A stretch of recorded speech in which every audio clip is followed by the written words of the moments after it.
बिस्मिल्लाहिर्रहमानिर्रहीम। अस्सलाम वालेकुम। मैं हूं बुशरा सदीकी और आप देख रहे हैं मेरा यूट्यूब और फेसबुक चैनल। आज का दिन इंतहाई अहम अदालती कार्रवाई के लिहाज से। दो केसेस थे, एक हाई कोर्ट में और एक सुप्रीम कोर्ट में। सुप्रीम कोर्ट में जो कि चीफ जस्टिस की सरबराही में केस था वो था इंतखाबात के हवाले से, और इस्लामाबाद हाई कोर्ट में जो केस चल रहा था वो साइफ़र के जो खुफिया ट्रायल हो रही है उसके स्टे के हवाले से, उसको रोकने के हवाले से, और दूसरी बात जो उसमें डिस्कस की गई कि ओपन ट्रायल किया जाए। अब जो इस्लामाबाद हाई कोर्ट में साइफ़र का केस है वो फ़ैसला महफूज कर लिया गया है। 7 नवंबर को ट्रायल है उनका, तो उससे पहले 6 नवंबर को वो कह रहे थे कि हम फ़ैसला सुना देंगे। अब दूसरी तरफ आते हैं सुप्रीम कोर्ट में इंतखाबात के हवाले से, जो इंतहाई अहम केस था और इंतहाई अहम चीज़ें निकल कर सामने आई, और 8 फरवरी की तारीख भी दे दी गई है इलेक्शन की, और पूरी फ़ज़ा में इलेक्शन की ही गूंज सुनाई दे रही है। अब सब इसको देख रहे हैं, सब ने इस पर बात भी की है। जस्टिस फ़ाइज़ा साहब ने ख़ुद भी कहा है कि जो ये तारीख दी जाएगी वो पत्थर पर लकीर होगी, और अगर इससे आगे पीछे हुए तो फिर एक बहुत स्ट्रिक्ट कॉन्सिक्वेंसेस भी होंगे उसके। लेकिन लेट्स सी आगे वाले वक्त में क्या होता है। इलेक्शन होते हैं, नहीं होते, लेकिन खैर अभी इलेक्शन गूंज रहे हैं हर जगह।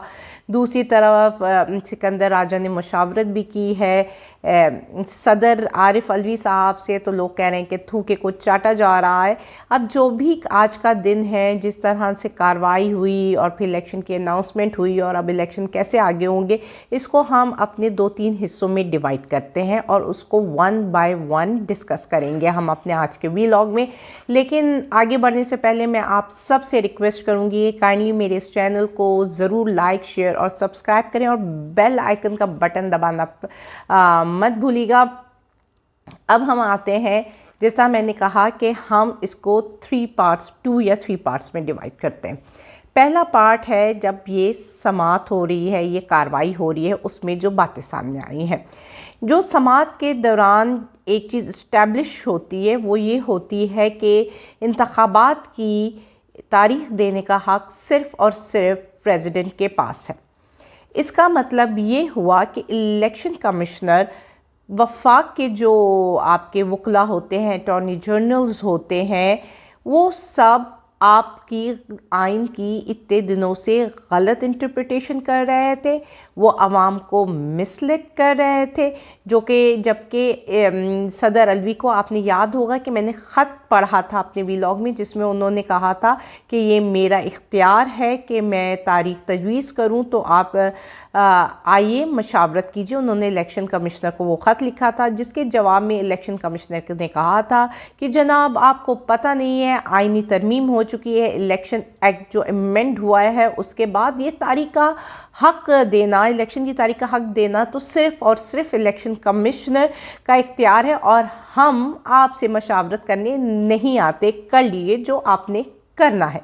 बड़ा रूड लेटर था वो। उसके बाद, उस लेटर के बाद उन्होंने ये बताने की लोगों को मिसलेड किया कि तारीख तो इलेक्शन कमीशन दे सकता है, जो कि आइन की गलत इंटरप्रिटेशन थी, जो कि आज कार्रवाई के दौरान साबित हो गई। अब आइन की गलत इंटरप्रिटेशन करने पर, लोगों को उनके बुनियादी हक़ इलेक्शन से महरूम करने पर, क्या इलेक्शन कमीशन और जितने भी ज़िम्मेदारान हैं वो लोग जो कि आइन को जिन्होंने घोल कर पिया हुआ है, क्योंकि अगर हम ये कहें कि इलेक्शन कमीशन में जो कानूनदान बैठे हैं या जो वफाक में जो लीगल टीम्स होती हैं उनको कुछ नहीं पता होता, तो ऐसा नहीं है। वो ऐसी घास चरते हुए इस पोजीशन पे नहीं आए हैं, उन्हें आइन और कानून की ठीक ठाक समझ बूझ है, और समझ बूझ होने के बावजूद अगर वो इस तरह इंटरप्रेट करते हैं, आइन की गलत तशरीह करते हैं, तो क्या फिर उस पर उनको कोई सज़ा मिलनी चाहिए? क्या उनको कटहरे पे खड़ा करना चाहिए? अब यहाँ पे हम आते हैं दूसरी जो पॉइंट है कि जिस तरह मैंने पहले भी कहा था कि जो इलेक्शन कमिश्नर सिकंदर राजा का कंडक्ट है वो इस तरह का है जैसे उनको पीछे से कोई बहुत स्ट्रॉन्ग सपोर्ट हासिल है, और उसकी वजह से वो दंदनाते फिरते हैं, वो जो मर्ज़ी चाहे वो करते रहते हैं, और वो किसी को जवाबदार नहीं है। और इसको आप ये कह लें कि सपोर्ट हासिल है, या दूसरे लफ्ज़ों में जो आजकल बड़ा कॉमन है लाडला, तो वो एक लाडले हैं। अब वो जिसके भी लाडले हों, लेकिन ये बात साबित हो रही है कि फ़ाइज़ ईसा साहब भी उनका नाम या उनको स्ट्रिक्टली सर्जनिश जिसे कहते हैं डर रहते या नाम नहीं लिया। जिस तरह आपने देखा है कि फ़ाइज़ ईसा बड़े स्ट्रांगली लोगों को अगर किसी को कुछ कहना होता है तो बड़े स्ट्रांगली कंडेम भी कर देते हैं, उसके जिसे कहते हैं तजलील भी कर देते हैं, हित्तकामेज़ लहजा भी होता है उनका। अगर जिस तरह उन्होंने आज कहा कि मैं जी ज़ियाउल हक को तो सदर ही नहीं मानता था, तो वो बड़े बोल्ड स्टैंड ले लेते हैं। और यहाँ पे तो एक बड़ा ही मतलब आइन के साथ खिलवाड़ हुआ है, आइन को गलत तोड़ मरोड़ के लोगों के सामने पेश किया गया है। तो ये एक बहुत बड़ा जुर्म है। अगर इस पर फ़ाइज़ ईसा को कोई स्टैंड लेना चाहे था, लेकिन हमने देखा कि वो डायरेक्टली सिकंदर राजा को कुछ भी उन्होंने नहीं कहा। इसका मतलब ये है कि कहीं ना कहीं सिकंदर राजा अदालतों में भी लाडले करार पाए गए हैं। उनके पीछे जो मैं कहती आई हूँ कोई ना कोई हाथ लाजमी है, जिसकी वजह से उनको अभी तक कोई कुछ नहीं कह पा रहा। अब आते हैं हम दूसरे पार्ट की तरफ, जहाँ पे ये फैसला हो जाता है इलेक्शन। सुप्रीम कोर्ट ये कह देती है कि जी इलेक्शन की तारीख फरवरी की है, आप जाइए मशावरत कीजिए और तारीख दीजिए फरवरी की। अब इलेक्शन कमिश्नर जो है साहब वो लिखते हैं कि जी नहीं जनाब, ये तो सदर साहब का हक है, आप ही का हक है, आप बताइए, हम आपसे मशावरत करना चाहते हैं, हम आपके पास कब आए। तो यहाँ ये हम कहेंगे कि बदलता है रंग आसमां कैसे कैसे, तो ये देख लें वक्त का कुछ नहीं पता होता। अब वही लोग इलेक्शन कमीशन सदर साहब के पास जाते हैं और मुशावरत भी होती है और तारीख दी जाती है सदर साहब की तरफ से 8 फरवरी की। यहाँ पे एक एक्सेप्टेंस भी आ गई इलेक्शन कमिश्नर की तरफ से कि जो वो कहते रहते कि इलेक्शन एक्ट में जो अमेंडमेंट की गई है उसके बाद हमारा हक है, हम गलत कहते थे। क्योंकि जब अब उन्होंने लेटर लिख दिया और कहा सदर को कहा कि जी हमने मशावरत करनी है, आप हमें डेट दे, तो इसका मतलब है कि उन्होंने एक्सेप्ट कर लिया कि वो डेट जो है वो सदर ने ही देनी है। और अगर वो जो कुछ भी कर रहे थे, जो इंटरप्रिटेशन कर रहे थे गलत, वो किसी एक मकसद के ही तहत की जा रही होगी, कोई उसका एम और ऑब्जेक्टिव ही होगा। और क्या एम और ऑब्जेक्टिव हो सकता है? यही कि इलेक्शन डिले किए जाए और उस वक्त तक डिले किए जाए जब तक कि किसी और लाडले को लेवल प्लेइंग फील्ड ना मिल जाए। अब यहाँ पे इलेक्शन की तारीख दे दी गई 8 फरवरी। अब हम आते हैं अपने थर्ड पॉइंट पे। अब हमारा थर्ड पॉइंट शुरू होता है राजा रियाज साहब से। राजा रियाज साहब जो कि अपोजिशन लीडर थे, वैसे तो वो जब तक अपोजिशन लीडर है और अभी भी इनको बहुत ज़्यादा लोग तंज का और हंसी मजाक का वो सामना करते रहते हैं, लेकिन मजाक अपनी जगह। हमें ये एक्सेप्ट करना है कि राजा रियाज जो कि अपोजिशन लीडर हैं, अपोजिशन लीडर कोई छोटी मोटी पोजीशन नहीं होती, बड़ी एक स्ट्रॉन्ग पोजीशन होती है किसी भी पार्लिमानी निज़ाम में, किसी भी जमहूरियत में, और बड़ा वर्थ होती है उसकी। अब राजा रियाज जो कि अपोजिशन लीडर थे और जब हुकूमत ख़त्म होती है वही राजा रियाज मुस्लिम लीग नून में शमूलियत इख्तियार कर जाते हैं।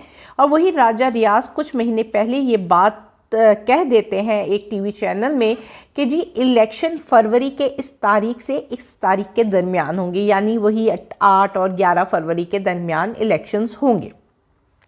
वो तारीख जो वो पहले देते हैं, बता देते हैं कि इलेक्शन कब होंगे, वही तारीख आपकी सुप्रीम कोर्ट भी देती है।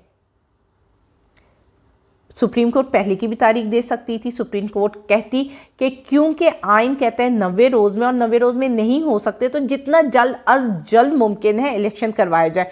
क्योंकि अगर आइनी तौर पे देखें तो आपके 8-9 नवंबर को इलेक्शन हो जाने चाहिए थे। मतलब अभी हम तो इलेक्शन में जा रहे होते और हमारी तैयारियां मुकम्मल हो चुकी होनी चाहिए थी और लोग अब बस सिर्फ वोट देने जाना चाहिए था। तो असूली तौर पे तो ये होना चाहिए था और 9 नवंबर के बाद ये निगरान सेटअप भी गैर आइनी गैर कानूनी हो जाना है।